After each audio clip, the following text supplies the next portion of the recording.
Hello everyone. Tonight I wanted to talk about healing from a narcissist. I have a couple videos on healing and moving on, which talks about the normal process and going through the denial phase and all that stuff. I'm not talking about that again in this video. So one thing I wanted to talk about is that, what is some of the stuff we experience when we're going through the healing stage when the narcissist is no longer in our life. So one of the processes is letting yourself feel it.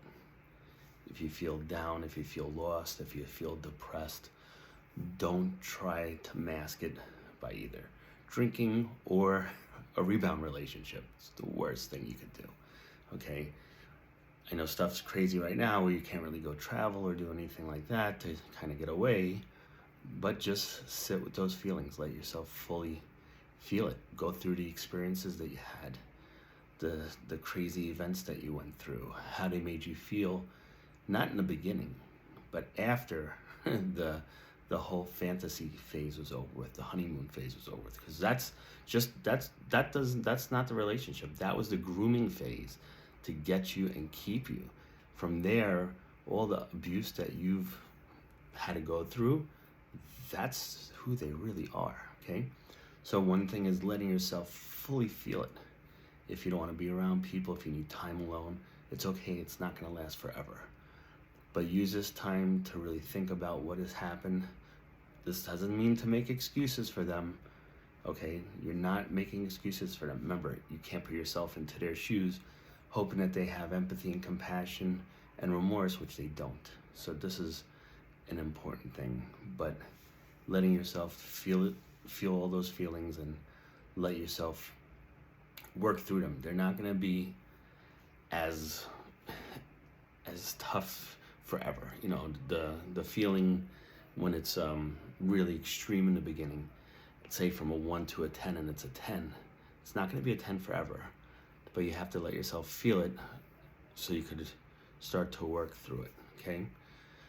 And then another thing is knowing that you're never going to get closure. You think you're going to get closure it's just crazy talk. Because you think they're going to tell you the truth and they're going to tell you what they really did and how they did it. It's never going to happen. Remember, they lied to you and they manipulated you from the beginning. So don't expect closure. It's just setting yourself up for failure. And if they did tell you the truth, it's going to hurt you beyond what you could ever imagine. So let go of that idea right away. Don't think you're getting any closure. Don't think that if you somehow corner them and present the facts to them, that they're going to come clean with anything. This is your own delusional stuff, which most of us have. It's not going to happen.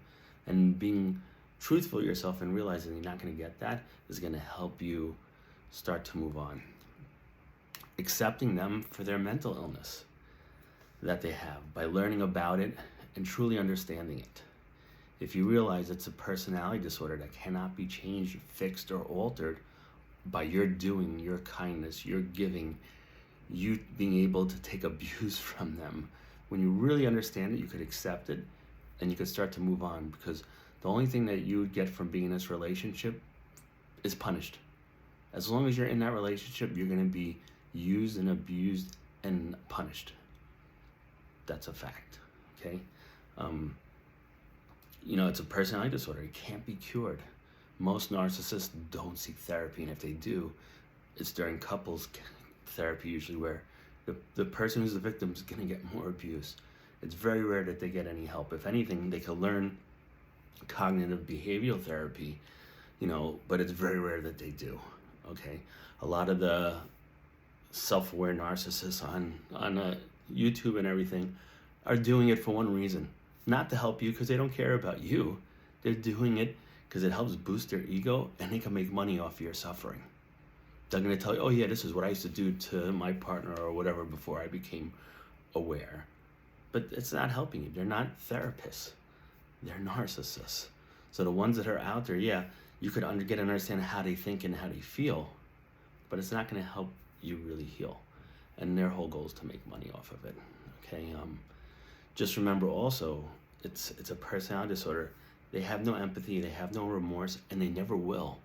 any kind of empathy that they had for you or any kind of kindness or compassion that they showed you was either through cognitive empathy, which they learned from other people or TV shows or books, or just sitting and watching other people throughout life, or they were mirroring you.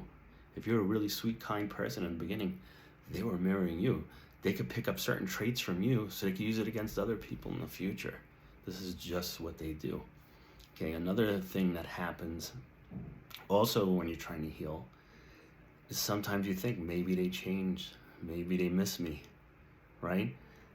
And the thing is, if they do the hoovering where they try to contact you, it's because their new supply failed and you're a good one. So they'll come back to you again as long as you allow them in until they find another one. Because if they're cheaters, they will always be cheaters. So fool me once, shame on me. Fool me once, shame on you. Fool me twice, shame on me.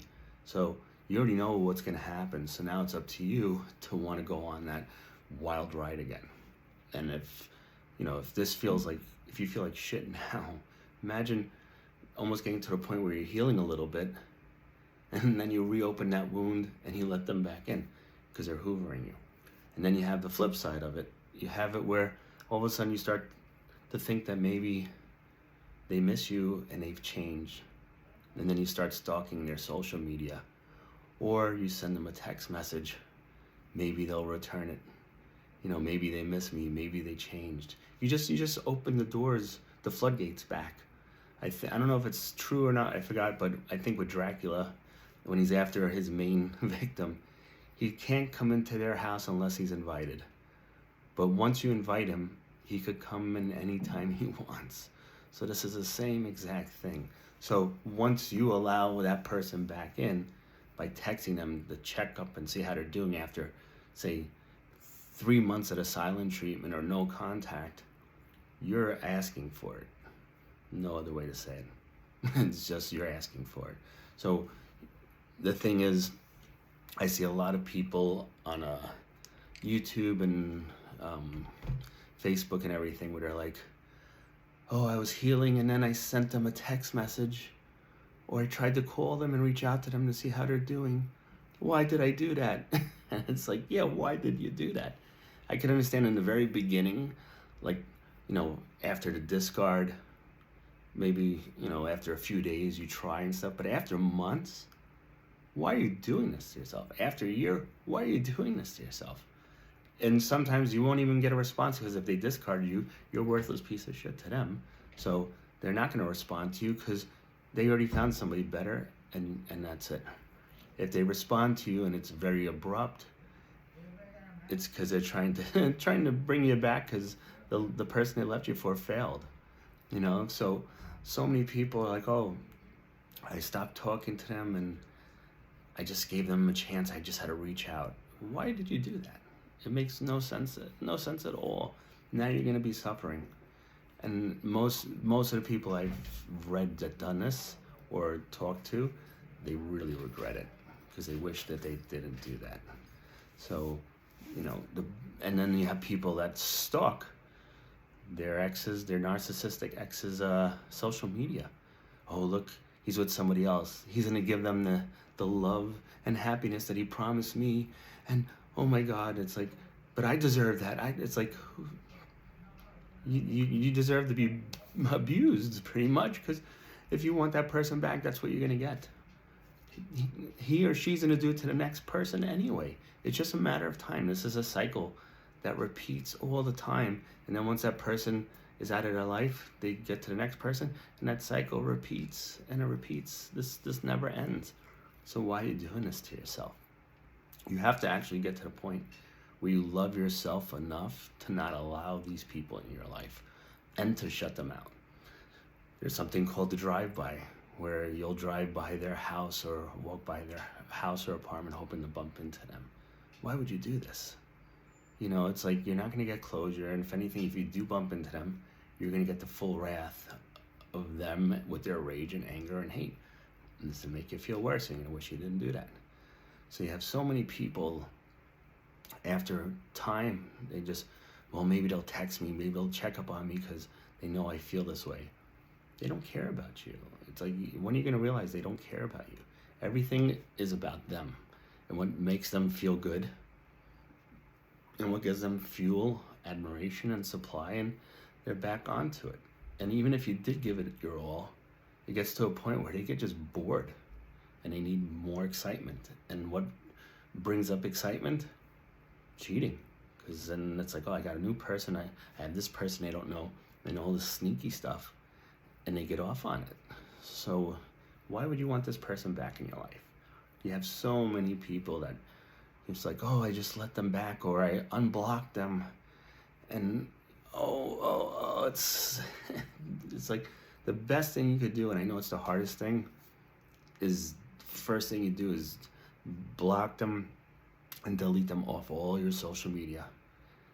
Block them where you can't see them either, and that's one of the best things. The next thing is blocking them on your phone. No contact forever. Don't go after 3 months. Oh, maybe they're trying to contact me. Let me put them back into the communication zone, please. If they contact me, maybe things will change. No, they won't change. It's just not possible. And then somebody goes, oh, I got an email from them. What do I do? I can't block them. Well, you can, but also if you don't know how, you got to put them into the spam mail where all the junk mail goes. And then if you see their email, you don't go on there and click and I'll just read a little bit of it. No, once you go in your spam mail, you check if you see their email, the first one to be deleted. You don't read it. You don't read it. Also, if you're in the relationship and you're starting to get abused by the cluster B person with the text messages and stuff because they bombard you because you're angry, best thing you could do if you don't block it is just delete them. Once they're out of your life, not living with you anymore, you block them and you never unblock them. It's like Superman, right? With the criminals, they put them into the phantom zone. That's where they gotta go. And I totally understand because I've been there too, where in the beginning, you're just a total disaster because of the trauma bond. And it feels like a mother that all of a sudden took her 5-month-old baby and just left it in the woods and walked away. So it's like you feel all these different feelings and sensations, and you're just like, how can somebody just treat me so badly and not care about me? It's like, I thought that was my soulmate. I thought it was my best friend. I thought that person cared about me. I thought they loved me. It's like, we had so much in common. It's like, that was all a facade. That was all an illusion that they created to get you, and if you're in denial of it, it's tough. But with anything, time heals all wounds. So you have to allow yourself the time and the space to do so. You have to also give yourself enough compassion and self-love to do so.